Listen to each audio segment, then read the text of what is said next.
Olá, alunos, tudo bem? Aqui é o professor Endrigo para a gravação de mais uma videoaula para vocês. E a videoaula de hoje é dedicada aos alunos do sexto ano do ensino fundamental que estão estudando comigo com as apostilas que eu disponibilizei para vocês neste mês de novembro, né? Na última videoaula, nós começamos a estudar o planeta Terra e estudamos eles na sua parte interna. Relembrando um pouquinho, nós falamos sobre a crosta terrestre, o manto terrestre, o núcleo terrestre e a teoria da tectônica das placas, ok? Essa videoaula de hoje nós vamos falar sobre a parte externa do planeta Terra. O planeta Terra é composto por camadas externas que estão intrinsecamente ligadas à dinâmica do planeta. O nosso planeta, ele é um planeta vivo, não apenas do ponto de vista biológico dos seres vivos, né? Mas também pelo fato de estar em constante movimentação geológica, conforme nós vimos, né, na videoaula anterior, e também fisicamente falando, tá certo? Nessa parte externa do planeta, existem três componentes que precisam ser levados em consideração. O primeiro deles, que é aquele que nós dedicaremos à videoaula de hoje, é a atmosfera. Depois, eu vou deixar para falar da atmosfera nos próximos slides, que é o foco da nossa aula de hoje, tudo bem? Na parte externa do planeta Terra também existe a chamada biosfera, que é a camada compreendida por tudo aquilo que possui vida no planeta, né? Ou seja, todo o conjunto de ecossistemas e as relações que os seres vivos do planeta vão ter com o ambiente que eles habitam, tá certo? E também a hidrosfera, que compreende a parte líquida do planeta Terra, né? E aqui vão fazer parte desse componente todos os rios, os lagos, as águas subterrâneas, os oceanos, os mares, né? Então, toda a parte líquida do planeta, inclusive a parte formada por água que está na forma física sólida, né? E isso ocorre principalmente nos polos, nas regiões polares do nosso planeta. Tudo bem? Mas, como eu já adiantei para vocês, a videoaula de hoje ela é dedicada ao estudo da atmosfera. A atmosfera, pessoal, corresponde à camada gasosa que circunda o nosso planeta Terra. Então, desse local aqui que nós vivemos, né, que é a biosfera, que é a parte onde os seres vivos habitam, tá certo? Acima das nossas cabeças, a vários quilômetros de altura, nós temos a atmosfera. Então, toda essa camada que fica em volta da parte sólida do planeta, né, é composto por vários tipos de gases, né? E nós vamos falar um pouquinho sobre essas camadas e esses gases que compõem a atmosfera. Tudo bem? Esses gases, eles não se dissipam porque eles estão presos ao nosso planeta por uma força chamada força gravitacional ou simplesmente de gravidade. Vocês vão estudar um pouquinho melhor sobre gravidade em séries posteriores, né? Mas vocês já devem ter percebido que os materiais, eles são puxados em direção ao planeta Terra, né? Toda vez que a gente pega um objeto e solta esse objeto, ele cai em direção ao núcleo da Terra, né?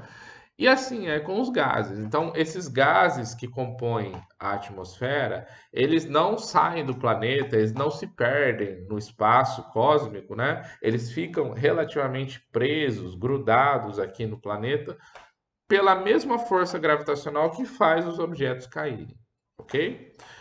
Vocês estudarão, como eu disse, sobre gravidade em séries posteriores, tá? Aqui, esse terceiro item aqui desse slide, ele vai falar um pouquinho de um modo geral das funções da atmosfera, né?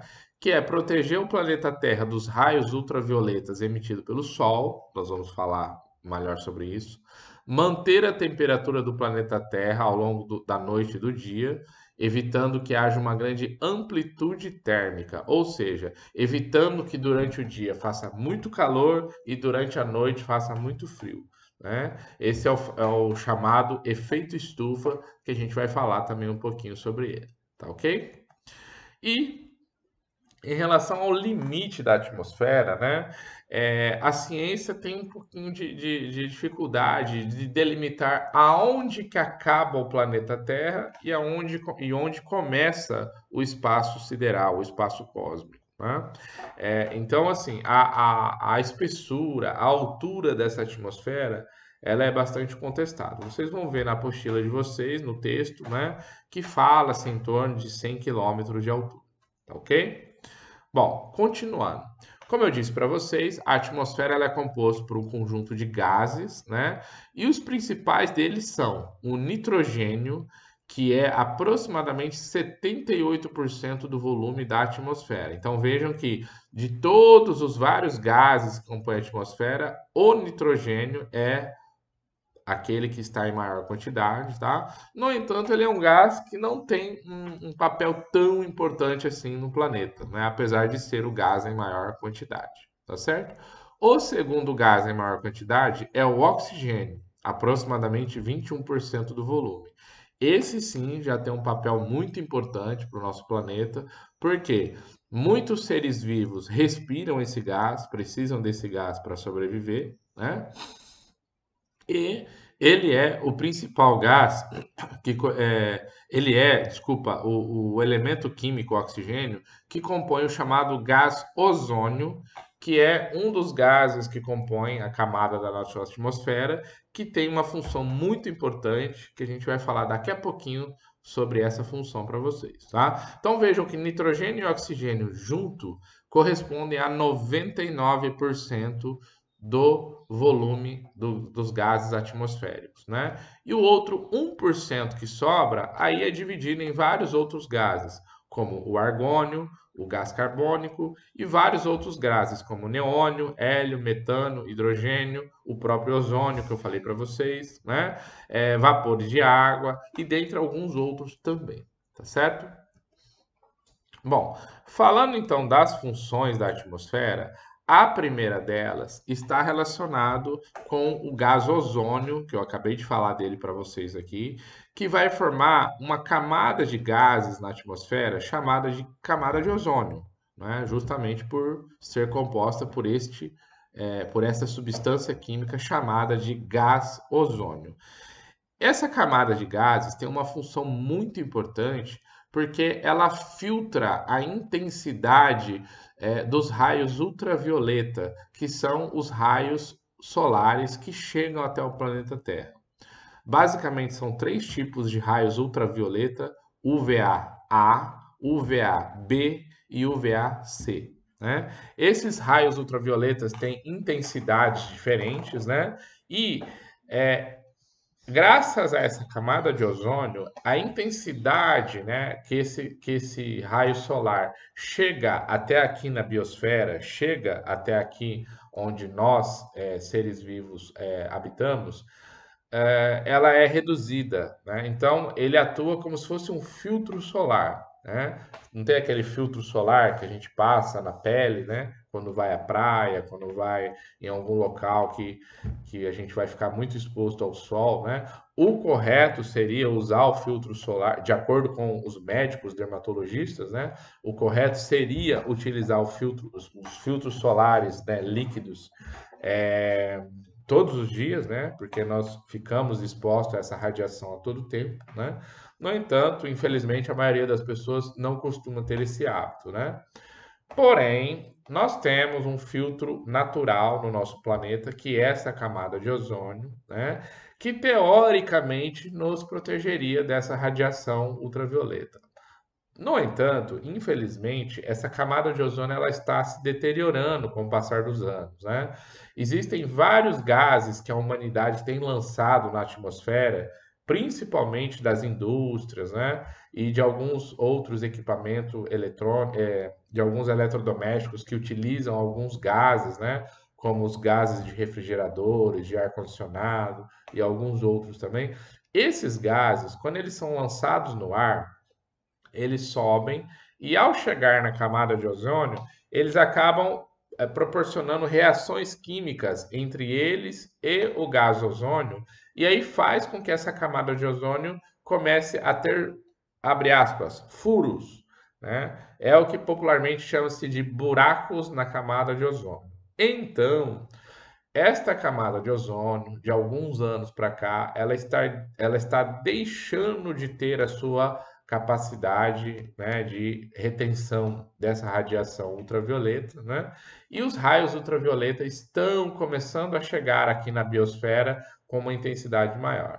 Daí eu volto na minha primeira fala, em que atualmente os médicos dermatologistas recomendam o uso de filtro solar, né, na nossa pele todos os dias, não só quando a gente vai à praia ou vai ficar exposto ao sol por um período da praia, piscina, enfim, né? Quando a gente vai ficar exposto ao sol por um período mais longo, tá bem? Bom, além da função de filtrar a entrada dos raios ultravioletas na Terra através da camada de ozônio, a atmosfera tem também a função de proteger o nosso planeta dos detritos de astros que se encontram no espaço, né? São os chamados asteroides, né? No espaço cósmico existe uma quantidade, né, muito grande de fragmentos sólidos que ficam perdidos no espaço circulando, né?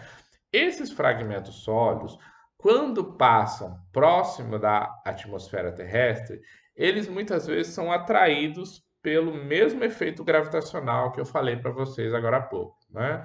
E aí eles vêm em direção ao planeta Terra, ou seja, eles caem na Terra, né? No entanto, ao atravessar as várias camadas de ar que existem na nossa atmosfera, eles acabam encontrando bastante resistência, né? E a maior parte desses astros, eles se deterioram, né? Ou seja, eles se fragmentam nesse processo de queda livre, caracterizando, né? Então aqui nessa foto da esquerda vocês estão vendo um desenho, né? Esse aqui não é uma foto, é um desenho mostrando fragmentos sólidos indo em direção ao planeta Terra e ao mesmo tempo se desmanchando, né?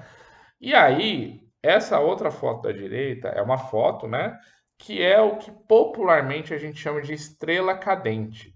Na verdade, não é uma estrela, né? A estrela mais próxima que nós temos aqui do planeta Terra é o Sol, e o Sol é muito maior do que o tamanho do planeta Terra. Então, não tem, as estrelas elas não se movem, elas não caem, né? E se isso acontecesse, a temperatura dela é tão alta que iria literalmente derreter o nosso planeta, né?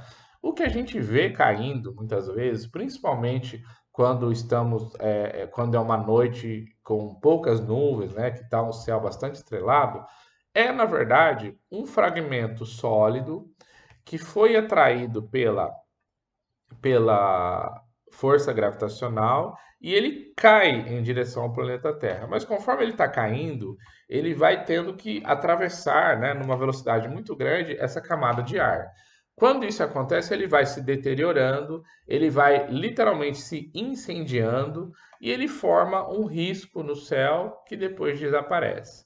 Desaparece porque antes de cair no solo, ele se fragmenta e ele vira poeira cósmica. Tá? Alguns, quando tem um tamanho muito elevado, ele vai caindo, caindo, caindo, se fragmentando, mas ele consegue, às vezes, atingir a nossa superfície, né? Então, acontece, às vezes, de meteoros conseguirem chegar até a superfície terrestre, né? E isso vai caracterizar o que nós chamamos de é, ele passa a não ser mais chamado de meteoro, passa a ser chamado de meteorito quando ele atinge, né, essa superfície terrestre, tá ok? Isso acontece às vezes, né? E na maioria das vezes acaba atingindo o oceano, né? Então, que é a maior parte da superfície. Às vezes pode acontecer de atingir a região continental, né? E muito raramente pode atingir uma região que tenha pessoas habitando, né? E aí isso pode acabar acarretando, inclusive, um acidente com certa gravidade, tá ok? Mas não é comum de acontecer.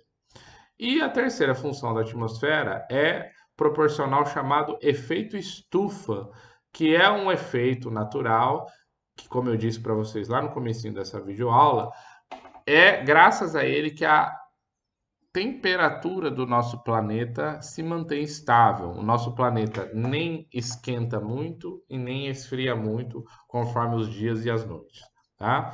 O efeito estufa é explicado mais ou menos dessa forma aqui, né? Então vocês viram que os raios solares vêm, eles passam pela camada de gases, né? Dentre eles o ozônio, que vai filtrar a intensidade desses raios solares, mas eles chegam até aqui na superfície, né? Ao chegar na superfície, basicamente duas coisas acontecem. Eles são absorvidos na forma de calor e refletidos de volta para a atmosfera, né? E aí, quando isso acontece, parte desses gases vai ficar preso aqui dentro do planeta na forma de calor, né? Ou seja, ele vai manter o planeta relativamente aquecido. E a outra parte dessa radiação, ela se dissipa e ela volta para o lado de fora do planeta, ou seja, é um calor na forma de radiação que entra no planeta e sai. Essa partezinha que fica presa no planeta, né, vai caracterizar o chamado efeito estufa. E é graças a essa camada de gases, tá vendo? Está sendo representado aqui nesse desenho, né? É graças a essa camada de gases do efeito estufa que o planeta Terra mantém uma temperatura relativamente estável. Mesmo que o planeta gire, né? Que o planeta, que, por exemplo, quando chega a noite, significa que a parte do nosso planeta em que a gente está habitando está virada para o lado oposto ao Sol, né? Vocês aprenderam já sobre os movimentos de rotação, então a Terra fica girando em um eixo próprio, né? Então tem momentos em que o Sol está refletindo de um lado do planeta, tem momento que o Sol está refletindo do outro. Isso caracteriza os dias e as noites, né? Quando aqui, o local onde a gente está habitando, está virado para o lado oposto ao Sol, aqui vai ser de noite, né? Só que a temperatura à noite, ela se mantém relativamente estável, né? Ou seja, ela diminui um pouco em relação ao dia, mas essa diminuição não é tão grande, né? Não tem uma variação tão brusca, né? E é graças a esse efeito estufa que isso acontece. E isso é muito importante para a sobrevivência dos seres vivos que aqui existem, né? Essa variação não tão intensa de temperatura permite que boa parte dos seres vivos do planeta se mantenham existindo, se mantenham adaptados a essa não variação térmica, tá ok? Então, o efeito estufa ele é muito importante para a sobrevivência da maior parte dos seres vivos do planeta Terra, ok?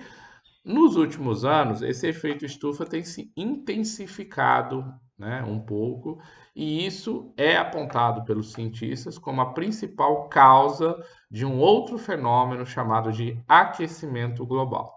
Mas isso aí vai ser assunto para outras aulas em séries posteriores em que vocês estarão. Tudo bem? Para finalizar, o finalzinho da apostila de vocês traz as chamadas camadas atmosféricas. A chamada troposfera é a camada que nós, seres vivos, habitamos, né? Então ela começa aqui na biosfera, na crosta terrestre, e vai até uma certa altura, né? Eu vou deixar para vocês descobrirem isso pesquisando e lendo a apostila e fazendo as atividades que vão ser solicitadas para vocês, tá? Então, a troposfera é essa camada é, onde nós habitamos, aonde os seres vivos habitam, né? Aonde ocorre os principais fenômenos climáticos aí, da chuva, por exemplo, né? Que é o que nós estamos é, é, falando, tá certo? E as camadas superiores, estratosfera, mesosfera, termosfera e exosfera, vão se modificando em termos de temperatura, em termos de gases que a compõem, né? E aí vocês vão ler certinho aí na apostila de vocês e vão descobrir as características de cada uma dessas camadas aí. Tudo bem? Aqui nesse desenho mostra um Sol aqui perto, né? Mas vejam bem que o Sol não está aqui na mesosfera, igual esse desenho, né? O Sol, que é uma estrela, está bem distante do planeta Terra, tá ok? Aqui está representando os raios solares, né? Que chegam até a Terra. Tudo bem? Bom, eu já adiantei para vocês que essa videoaula foi dedicada aos alunos do sexto ano do ensino fundamental que estão estudando comigo, professor Indrigo, neste mês de novembro, com a apostila que foi direcionada até vocês. Tá ok? Embaixo dessa janelinha que vocês estão me vendo, vai estar aparecendo um botão de inscrição, né? Então, inscrevam-se no canal do professor Endrigo para que vocês possam ficar por dentro de todas as videoaulas que estarão sendo postadas para vocês aqui ao longo desse período em que estaremos estudando de forma online, tá certo? Muito obrigado pela presença na aula de hoje e até a próxima, pessoal. Tchau, tchau.